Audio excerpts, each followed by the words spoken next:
Hello students, हम लोग अपनी जर्नी में आज आपको एक नया क्वेश्चन जो कि एक 3D से क्वेश्चन 100% इस टाइप का क्वेश्चन आपसे 5 नंबर में लॉन्ग क्वेश्चन में पूछा जाएगा। आज उस क्वेश्चन के साथ आपके सामने आए हैं, आपके साथ जुड़ना है, हमें आपके साथ जुड़ने आए हैं ताकि आपकी जो बोर्ड जर्नी हो वो और अच्छी हो सके और बेहतर हो सके और कोई कसर ऐसी ना रह जाए जिससे हमें ये लगे कि हमारे बोर्ड में नंबर कम होने वाले हैं।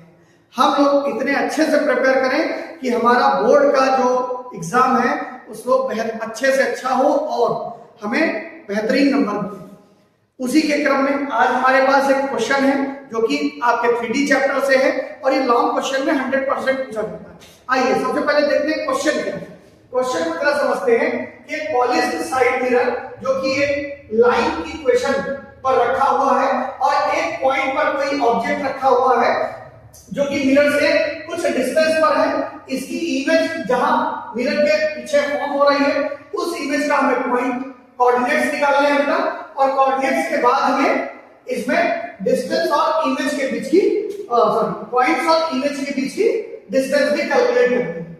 आइए देखें, ऐसे क्वेश्चन बोर्ड में बहुत ज्यादा पूछे जाते हैं, इनके आने की संभावना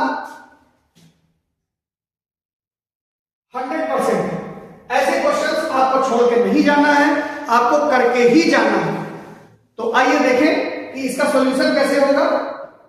हमारे सामने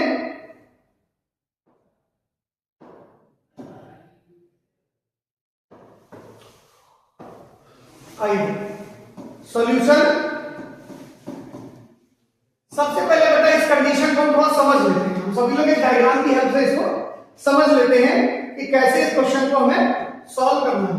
आइए देखिए, सबसे पहले एक लाइन है बेटा, एक लाइन है AB और इस AB की इक्वेशन हमें गिवन है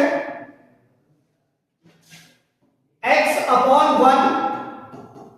1 minus y upon minus 2z minus 4 upon 6। इसी लाइन से कुछ डिस्टेंस पर एक अलग पॉइंट है हमारे पास, मान लेते हैं C पॉइंट है और P पॉइंट है, गिवन है P पॉइंट 1, 6, 3 और हमें इसे इसकी इमेज बन रही होगी, हमें वो कैलकुलेट करना है। अभी हमें नहीं पता बेटा, जो कि हम अल्फा बीटा और गामा कोऑर्डिनेट मान लेते हैं और परपेंडिकुलर डिस्टेंस जो ज्वाइन कर रहा है हमारी इमेज और पॉइंट को AB पर, उस पॉइंट को हम D मान लेते हैं। आइए एक आसान कॉन्सेप्ट समझते हैं। सभी लोगों ने क्लास 10th में प्लेन मिरर का कॉन्सेप्ट पढ़ा होगा, तो सबको यह बात पता होगी कि प्लेन मिरर में अगर प्लेन मिरर के सामने कोई ऑब्जेक्ट रखा है तो जितनी दूरी पर रखा है उतनी ही दूरी पर उसकी इमेज बिहाइंड द मिरर बनती है। उसी कॉन्सेप्ट का यूज करते हुए हम ये समझते हैं कि PD और DP डैश इक्वल होगा। अब इसी क्वेश्चन को हम आगे कैसे करेंगे। सबसे पहले जो बेटा क्वेश्चन हमें गिवन है उसी क्वेश्चन को आगे हम बढ़ाते हुए इसको हम लैम्डा के इक्वल, क्योंकि ये प्रोपोर्शनल वैल्यूज है, लैम्डा के इक्वल मान लेते हैं और यहां से हमें जनरल कोऑर्डिनेट्स मिलेंगे x इक्वल टू लैम्डा और 1 minus y equal to minus 2 lambda and 2z is equal to 6 lambda plus 4। Now x equal to lambda further solve करेंगे तो ये आ जाएगा बेटा y पॉजिटिव हो जाएगा और 2 लैम्डा भी पॉजिटिव हो जाएगा, 2 lambda plus 1, 2 lambda equal to, और z की वैल्यू अगर हम निकालें तो क्या आ जाएगा बेटा हमारा z is equal to 3 lambda plus 2, 2 cancel कर देंगे। हमारे पास बेटा कोऑर्डिनेट्स आ गए हैं, जनरल कोऑर्डिनेट्स जो कि AB पर नहीं मिलाई करते हैं। हम मानते हैं ये D के कोऑर्डिनेट्स हैं, जनरल कोऑर्डिनेट D के हैं। आइए देखिए, अगर D के कोऑर्डिनेट्स हैं तो बेटा यहां पर हम निकाल सकते हैं easily direction ratios of PD के डायरेक्शन रेशियोज बेटा कैसे निकालते हैं हमें पता है। डायरेक्शन रेशियोज में हम क्या करते हैं, A1 minus A2, B1 minus B2 and C1 minus C2 करेंगे तो हमें डायरेक्शन रेशियोज मिल जाएंगे। डायरेक्शन रेशियोज की बात करें ये कैसे हो जाएगा, लैम्डा माइनस 1 दूसरा 2 lambda plus 1 minus 6 and 3 lambda plus 2 minus 3। और सॉल्व करते हैं, हमारे डायरेक्शन रेशियोज हमारे सॉल्व हो जाएंगे।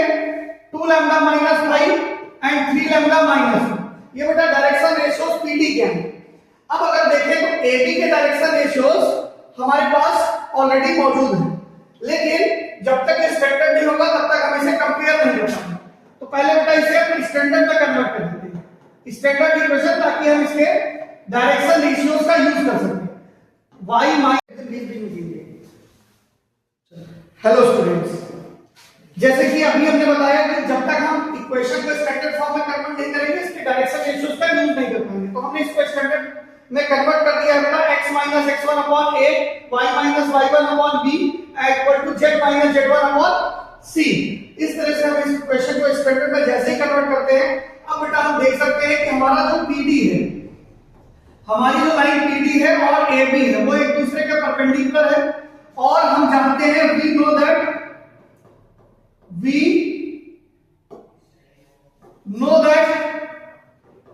जब भी दो लाइन के डायरेक्शन रेशियोज जब भी दो लाइन आपस में परपेंडिकुलर होती है तो उनके डायरेक्शन रेशियोज की कंडीशन होती है a1 a2 plus b1 b2 plus c1 c2 equal to 0। इसी टर्म को यूज करते हुए हम पीडी और एबी के डायरेक्शन रेशियोज को हम कैलकुलेट कर लेते हैं, जो कि आ जाएगा बेटा यहां पर 1 into lambda minus 1 plus 2 into 2 lambda minus 5 plus 3 into 3 lambda minus 1 equal to 0। Solve करते हैं बेटा, lambda minus 1, 4 lambda minus 10 and 9 lambda minus 3। 9 lambda 4 lambda 13 और 14 लैम्डा हो गया, और माइनस 14 आ गया बेटा। कैलकुलेट किया हमने, लैम्डा की वैल्यू यहां से 1 निकलती है।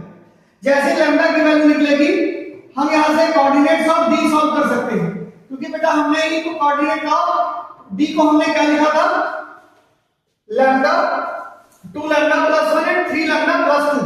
लैम्डा की वैल्यू हमारे पास है, तो डी के कोऑर्डिनेट्स हमारे हो जाएंगे 1, 2 प्लस 1 3, 3 लैम्डा प्लस 2। लैम्डा की वैल्यू जैसे बेटा 1 रखेंगे तो ये आ जाएगा 5, 1 3 एंड 5। ये कोऑर्डिनेट हमारे डी के आ गए। अब डी, क्योंकि हमने आपको बताया था कि जितनी दूरी पर मिरर से ऑब्जेक्ट रखा होता है उतनी दूरी पर इमेज बनता है, तो ये डिस्टेंस पीडी और डीपी डैश बराबर है। तो हम यहां कह सकते हैं कि D is the mid point. अगर डी बेटा मिड पॉइंट है तो हम यहां से कोऑर्डिनेट्स ऑफ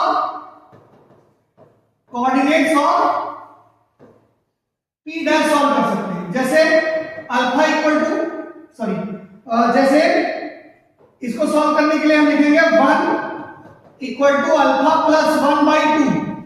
अल्फा की वैल्यू बेटा यहां से कैलकुलेट होकर 1 आ जाएगी। दूसरा सेकेंड, ऐसे ही 6 plus beta upon 2 is equal to 3 आएगा। बीटा की वैल्यू बेटा कैलकुलेट होकर के यहां से 0 हो जाएगी। और बात करते हैं कि गामा के लिए, तो ये हो जाएगा 5 is equal to gamma plus 3 upon 2। बेटा ये 10 हो गया, गामा की वैल्यू 7 आ गई। तो यहां से हम कह सकते हैं कि हमारा जो पी डैश है, पी डैश आ चुका है 1, 0, 7। ये हमारा पी डैश है। तो इमेज का कोऑर्डिनेट बेटा निकाल चुके हैं हम। दूसरा क्या करना है, हमें डिस्टेंस सॉल्व करना है पॉइंट पी एंड इस इमेज के बीच में। हम सभी डिस्टेंस फॉर्मूला जानते हैं, तो यहां पर लिखेंगे by using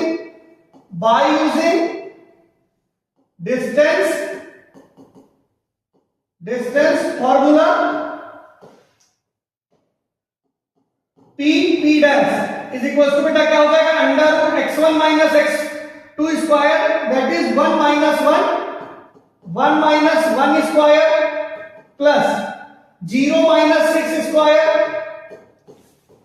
and 7 minus square. इसे सॉल्व करेंगे, हमारे पास आ जाएगा 0 स्क्वायर प्लस 6 का स्क्वायर 36 एंड 4 का स्क्वायर दैट इज 16। 36 और 16 को बेटा कैलकुलेट करेंगे, ये हमारे पास आ जाएगा 52। 36 6 42 एंड 10 52 एंड 10 52 जो कि होता है 2√13। क्योंकि ये बेटा डिस्टेंस है, डिस्टेंस के लिए हम हमेशा यूनिट्स लिखते हैं। तो आपका डिस्टेंस भी आ गया जो कि P और P dash that is image के बीच का डिस्टेंस है, वो आ गया 2√13। ऐसे ही अच्छे कॉन्सेप्ट, अच्छे वीडियोस के लिए हमें फॉलो करिए, सब्सक्राइब करिए, हमारे साथ जुड़िए। आपकी इस जर्नी में हम आपकी पूरी मदद करेंगे जिससे कि बोर्ड के एग्जाम में आपके नंबर्स बेहतरीन हो। Thank you students.